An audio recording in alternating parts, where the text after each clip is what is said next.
When my life becomes entirely for Jesus. Luke 1:1-25.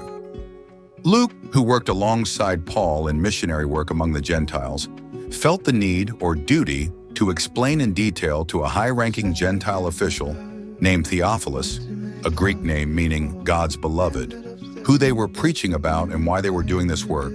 For mind 3 to do so, he referred to various existing sources written by Jesus' disciples, verses 1-2, and compiled an accurate and orderly account from the beginning. This resulted in the 2-volume work we now have as Luke Acts. From the very start, Luke's clear purpose and intent in writing this book are evident. It is a book meant to introduce Jesus to the Gentiles.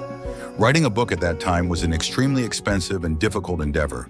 It required immense time, effort, and labor. Despite these challenges, and likely with the support of patrons, Luke's sole purpose in recording these events was to introduce Jesus. Luke begins his book with the story of John the Baptist, demonstrating how thoroughly and meticulously he investigated the facts. The passage, verses 5-25, describes how Zechariah and Elizabeth, John's parents, came to conceive him. First, Luke records that Zechariah and Elizabeth were old and childless. Verse 7. He specifically states that Elizabeth was unable to conceive. This reflects the ancient worldview, which lacked modern medical understanding of infertility. However, the key point is this. Just as God began his redemptive history through Abraham and Sarah, he is a God who begins his salvation work in the face of human impossibilities. Despite their barrenness, Zechariah and Elizabeth lived righteously and blamelessly before the Lord. Verse 6. At that time, children were considered the most valuable asset to a household.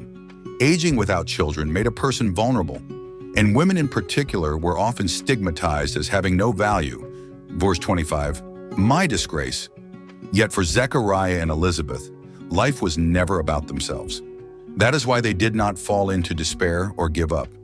Instead, they continued to serve before the Lord. Verses 8-9, and in the end, God granted them a son.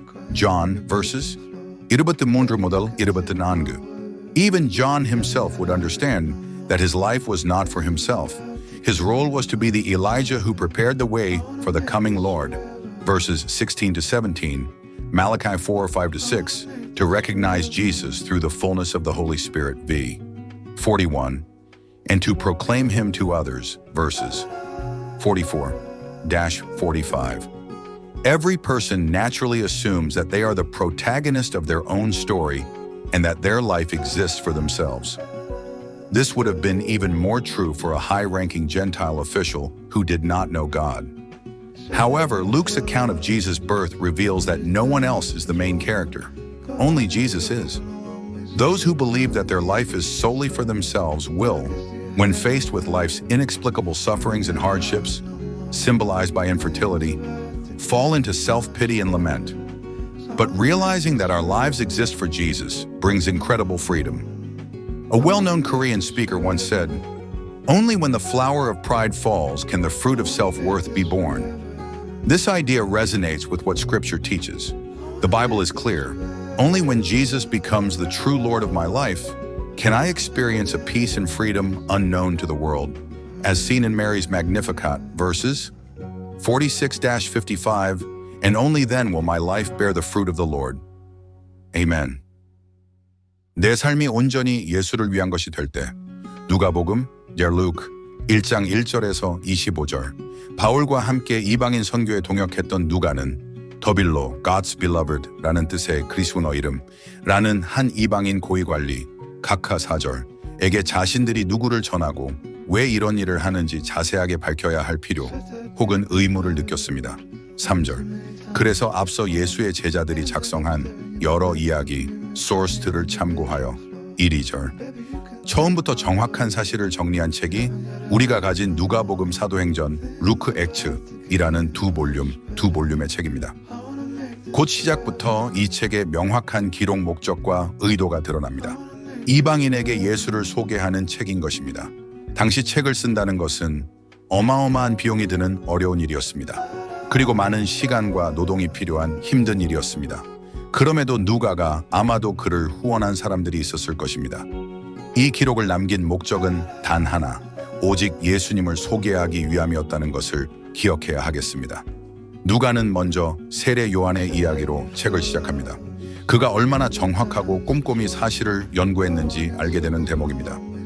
세례 요한의 부모인 사가랴, 아제카리아와 엘리사벳이 요한을 임신하게 된 이야기가 본문의 내용입니다. 55절. 먼저 사가랴와 엘리사벳은 나이가 많고 자녀가 없었다고 기록합니다. 7절. 굳이 엘리사벳이 임신을 하지 못하는 여자였다고 기록합니다. 불임에 대한 의학적 이해가 없는 고대인들의 사고방식이 표현된 것이지만 중요한 것은 아브람 사례가 그랬듯 하나님은 인간의 불가능 속에서 구원의 역사를 시작하시는 분이시라는 사실입니다.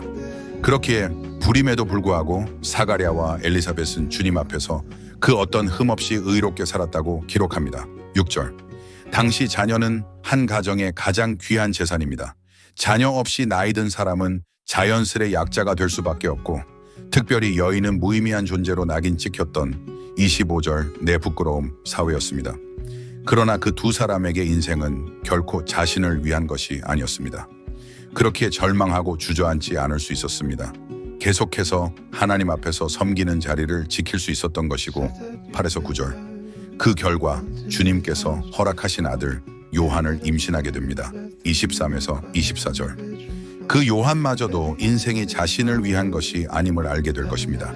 그의 역할은 주님이 오시는 길에 앞서 보내진 엘리야로서 16에서 17절, 말라기 4, 외서 6, 성령 충만으로 예수를 알아보는 것 41절, 그리고 그 예수를 주위에 알리는 것 44에서 45절, 이 그의 역할일 뿐입니다. 사람은 누구나 자신이 세상의 주인공이고 자신의 삶은 온전히 자기를 위한 것으로 생각하며 살게 마련입니다. 특별히 하나님을 모르는 이방인 고위관리라면 더더욱 그럴 것입니다. 그러나 누가가 소개하는 예수의 탄생 이야기는 예수 외에 그 누구도 주인공이 아님을 알려줍니다. 내 인생이 나만을 위한 것이라 살아가는 사람은 불임으로 대표되는 인생의 이해할 수 없는 고난과 역경 속에서 자기 연민 셀프피티와 한탄 라멘테만 머물 것입니다. 내 인생이 예수님을 위한 인생임을 깨닫는 것은 이런 의미에서 놀라운 자유함을 줍니다. 한국의 한 유명한 강사가 자존심의 꽃이 떨어져야 자존감의 열매가 맺힌다라고 한 것이 기억납니다. 비슷한 맥락의 이야기일 것입니다. 성경은 분명하게 말씀하십니다. 예수님이 비로소 내 삶의 주인이 되실 때 그때서야 세상이 알지 못하는 자유와 안식을 누리고 마리아의 노래 magnificat 46에서 55절. 그때 내 삶을 통해 주님의 열매가 나타난단다. 아멘.